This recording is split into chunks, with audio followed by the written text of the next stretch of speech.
Hello, everyone, and welcome to the Woman Cave. Thank you, Jade, for letting me have that. Yeah, and I just wanted to make sure she was gonna wait until the red light started flashing. Because let's be honest, Winona always be like, "Hey, yeah, look at that," and then in the middle starts recording, and it's really funny to me. I've had laughs like the last 4 years of my life. I want to tell you you're good because I can see the recording thing on my screen too. So there you go, and I'm Jade, and that's Winona. My name is Winona, but I'm still just a little perturbed because she said she had last for 4 years, not 4 minutes, not 4 months, 4 years at her co-host, who is a narcissist. So she knows she loves to do nice things for her. Now that's just rude. Oh no, see, but the fun thing is doing things with your best friend is that you can have laughs at their expense, but you don't feel horrible about it at all because Yeah. laughing at your expense still. Like this is what you do. Yeah. It's true. I think that's what the good girlfriend sisterhood is all about. Right? You laugh. I mean, but don't let nobody else laugh because it's not. Yeah. Okay, y'all can do that, but don't let somebody else come in and talk bad about your girl. Okay? Really, Don't do that. No, they're not like that at all. Exactly. We gotta get through this. Yeah. Okay, yo, we wrote books, which Right. is otherwise known as. We like to call them literary life guides with pop poetry, which is really just a book of poetry, but making a nice name, right? So people would maybe will trip up and buy it. So all right, here's the top four. And I thought the voice was bad, but other life lessons don't you touch I'm my not thank going you. to. Because you know how y'all she likes to touch my set, and she be busting it down. I'm like, hey, don't do that.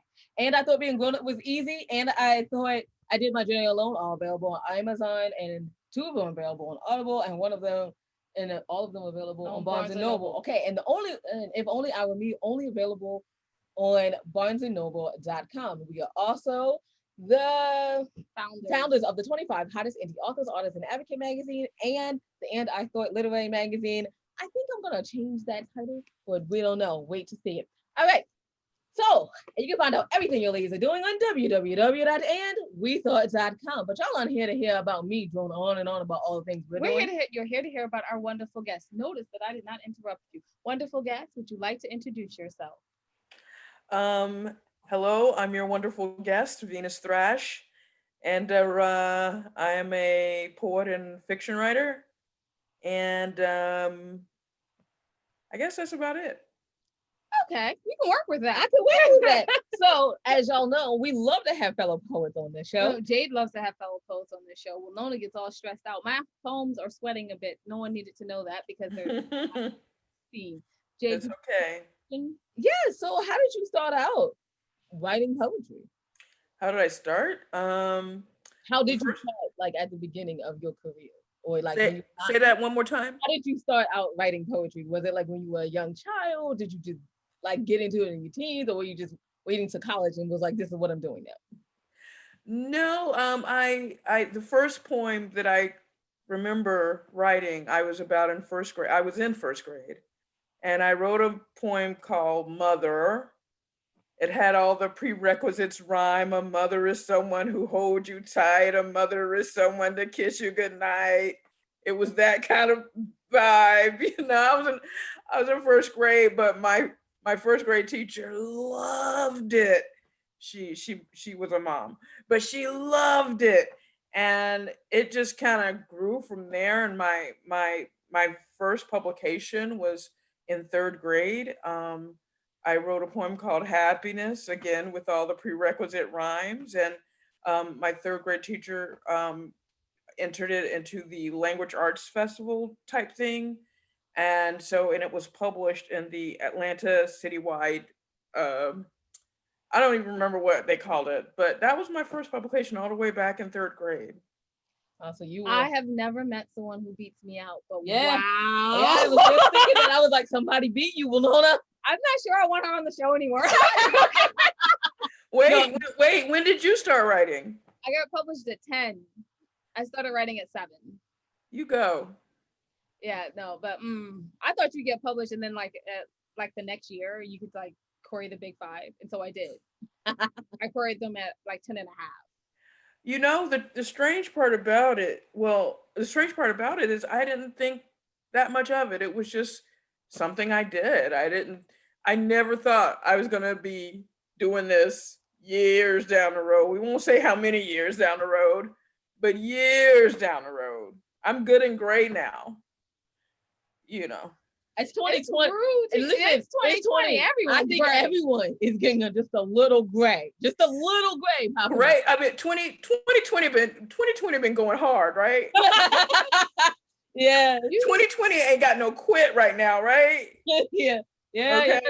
2020. So I'm like, when people are like, oh, I'm going gray, I'm like, well, we're in a newsworthy year. So I think we're all just a little gray and a little uptight and just a little like, okay, do I remember my hand sanitizing? How much do I have left in this bottle?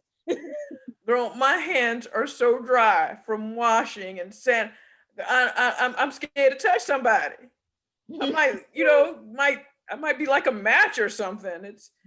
That's So like, that's how I'm trying to survive. the other day I was writing a poem.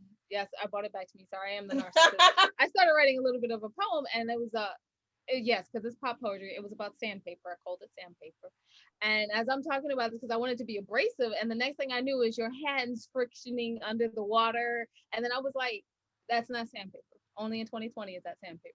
Yes, indeed. But anyway, let's move I'm telling on. you, no, one more thing. In 2020, they have like, I am now convinced, and I have bought like a real hand, like just for hand cream that I put on at night, because I was looking like, wow, why are my hands so rough? Oh yeah, because I'm washing them every 20 seconds. Just need to make sure I have it. Mm-hmm. Listen, I was already a germaphobe to begin with. I was already there. Now I'm super compulsive disorder. It's crazy. How do you manage that with the traveling demands of a accomplished poet? Yeah. Well, I mean, I've traveled some, but I slowed down on my traveling a lot because I have a child, and the last time I traveled very, very far was probably 2016.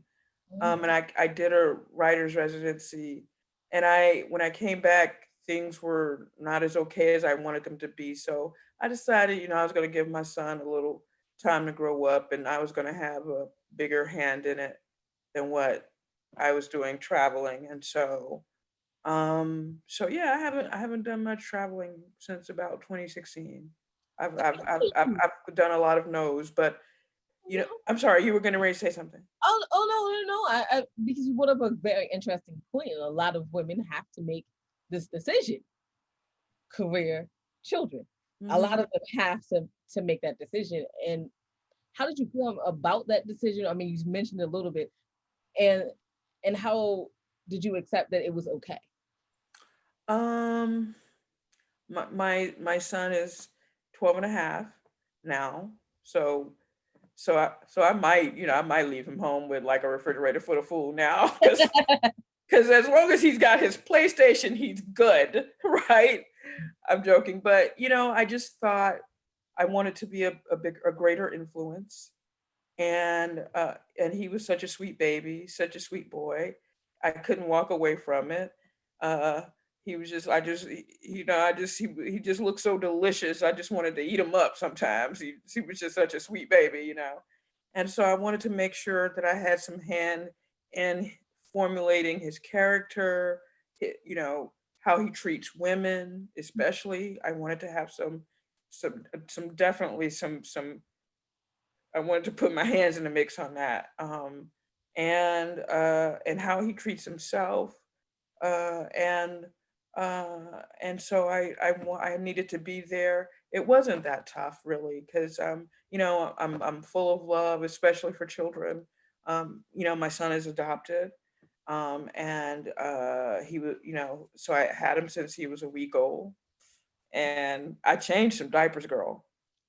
I changed some poo. Okay, let it be known, I did. So I did it all. I can understand. All right. So I mean, I had to ask that question. I had to, right? People are gonna want to know. So yeah, back to here. Yeah. So apparently we're gonna go back to the topic that makes me scared. Your poetry. You've been awarded for your poetry, and then you've done spoken poetry as well. Is there a difference between writing poetry? Is there a different set of skills than you need for like spoken word or performing poetry? It's so funny, because I never thought of myself as a spoken word poet. It's so strange that people started calling me that after I started reading all over the place. I was like, I don't have those kinds of skills. I can't do what they do, because they do something. They calling on some higher calling, and I feel like I'm just a page written poet, poetry for the page. And I think sometimes I spend so much time with my poems, I learn them even though I'm not trying to. And then by the time I read, I'm just like blowing them out because I've spent so much time writing them. And so everybody thinks, I've got this off the top of my dome. And then I'm not, and then something else happens when I'm reading. It's almost as if I am not there. It's almost as if there is a subconscious coming through. And then I just get really passionate about the poem. And then everybody says, "Oh, spoken word." But really, I'm a written page poet, I think. But I'm not offended by the label. I just think that there's so many spoken word poets who do that. They do that. That's them. And they're super great at it. Me, not I'm okay. It's not so much. We can understand. So you're talking about you have a little like Beyonce Sasha Fierce going on. So you're just regular Venus. I'm just regular Venus. Go to read and you're I don't know who you're also Venus the goddess. right, you're that. when you yes, I don't have a V hive. Oh, don't worry, you'll get one. Okay. So let's talk about the Faithful Apple. It was your debut collection. How did you write it? How long did it take? You? And what inspired you? See, no, I'm glad you have this. How long did it take? I'm loving that one because I need to know how long it takes a real poet. It took me about 10 years. I'm a little bit of a slow writer. I'm a little bit of a perfectionist on the page. It's been a hindrance as well as a good thing. I would like to be able to be a little faster, but I guess that's just not my style. I'm proud of the Faithful Apple, but I have some regrets because the title it was about 10 titles before I settled on the Faithful Apple. And my regret is not going with the original title that I had, which was Womanology.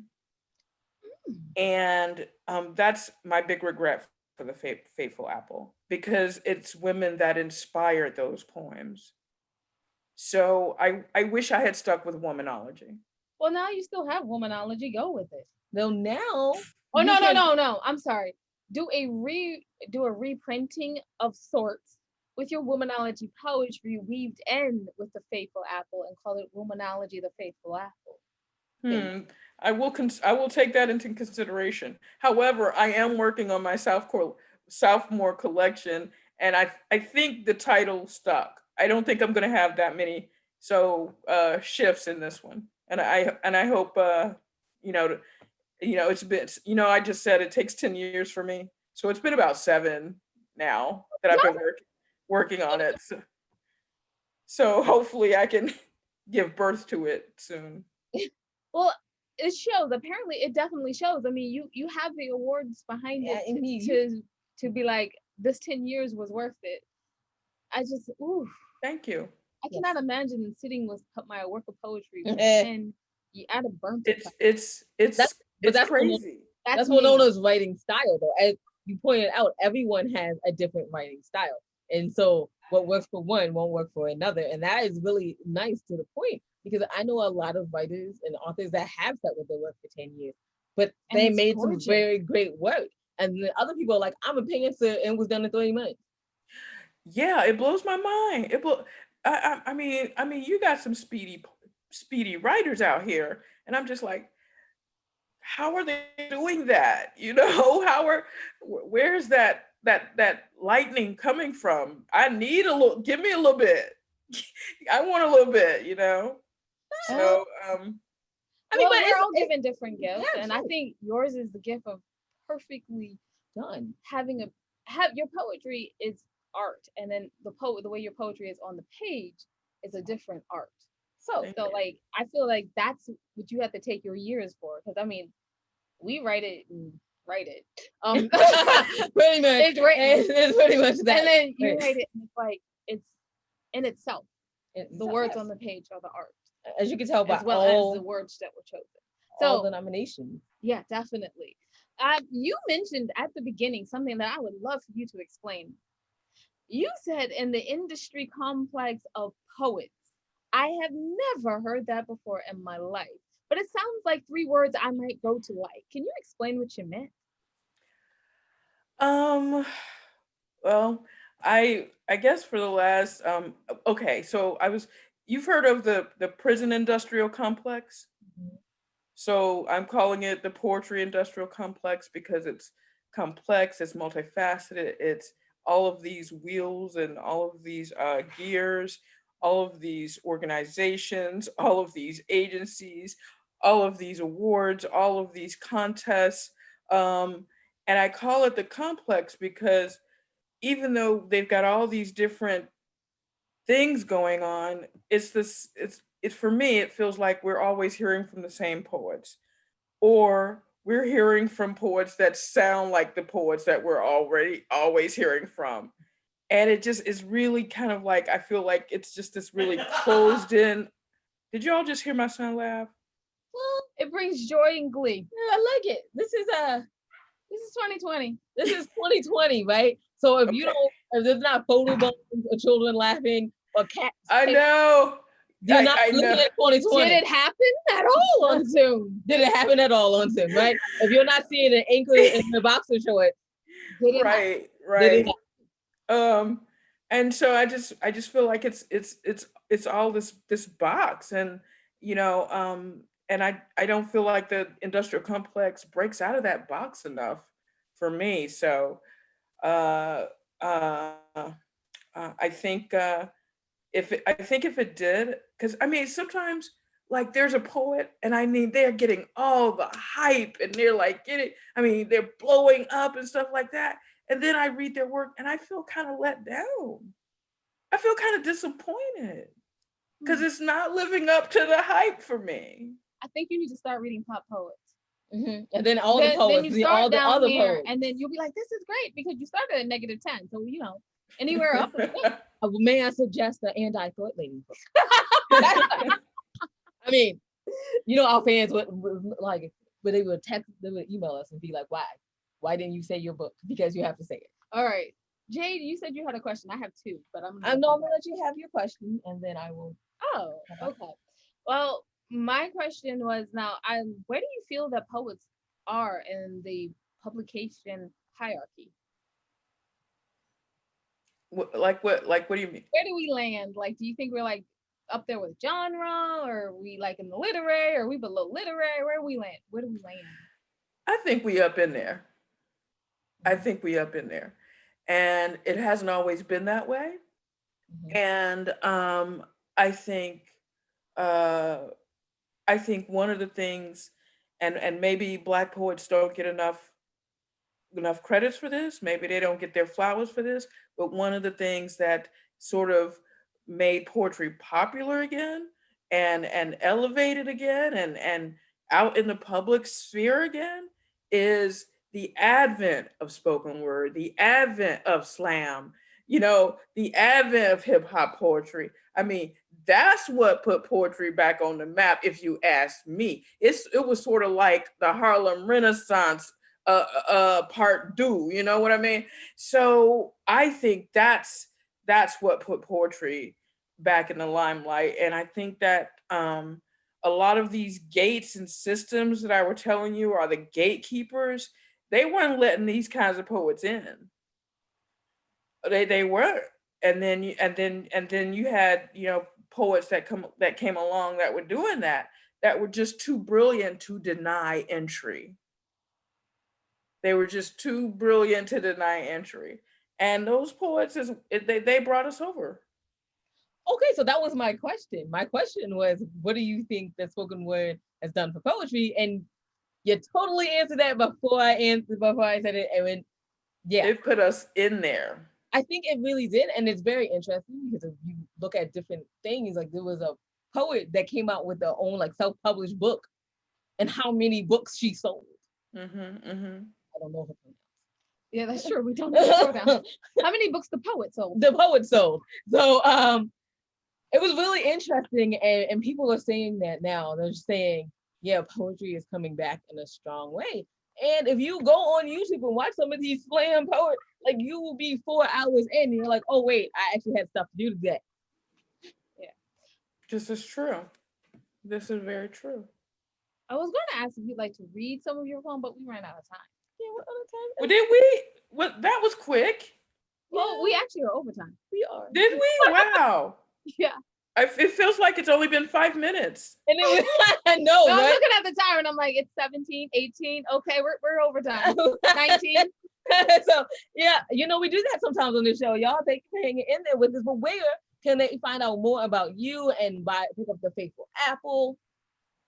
You know, it's I think it's still available on Amazon, even though I know people feel a little weary about shopping on Amazon now. So I wouldn't send them there if they don't want to go there. You know, you can always go to my website, Venus Thrash, at wixsite.com/Venus Thrash. And yeah, I mean, I actually was hoping you were going to ask me to read some poetry, because I had this one short little ditty I wrote a couple of weeks Oh, you ago. have a short little ditty? Go ahead. Really? Yeah. Okay. No, because this is a narcissist. I'm a narcissist, and this is kind of sort of my show. You're gonna have to hear me read poetry back to you. No, I'm joking. You're not. You're not gonna have to do We that. would love Go to. ahead and read. We would be honored if you read. Yes, honored. Yeah. Okay, it's really short, and it was inspired by that Central Park incident with the bird watcher. Mm-hmm. You remember that? Mm-hmm. Okay, so this is called Birding While Black. I know the pigeon's bloodshot eye, smoky feathers, how it roosts along the building's edges, waddles when it walks. I know the difference between bluebird's black wingtips and blue jay's checkered tails. I know the thrasher's frantic folly when I see it, how the flash and flutter of wings distract the eye, how the bird song conjures an ancient tune calling back the oceans over which we've crossed, and believing legend over which some of us flew. Wow. Wow. And it was a short, and it was so short. And I was like, oh, is there more? Is there more to be had? I can see why people talk about your poetry performances. Yes. They're actually more lyrical. Yes. Yes, Thank they you. are. Yeah. So I should have said melodic and melodic. Yeah. Not lyrical as in he should start a rapping career. But melodic. If you I want, don't know. Say again. I said if you want to start a rapping career, I mean, go for it. But I mean, melodical as in it's just perfect. It goes.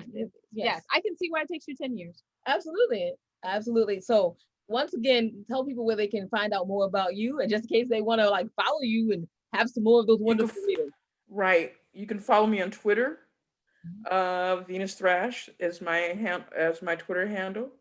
I have a reading coming up online, but I can't remember the date for it. It's okay. We're on your Twitter, so follow her on Twitter. Yeah, follow me on Twitter. It'll definitely pop up there eventually. I love it. I love it. She's my type of poet. I love her. I love it. I love it very much. All right, so I guess I'll go ahead and wrap us up. Thank you please. so much for coming on today. We really appreciate it. Please go and check her out and follow her on Twitter. Please. All right, so you can find out everything. You're welcome. Thank you very much.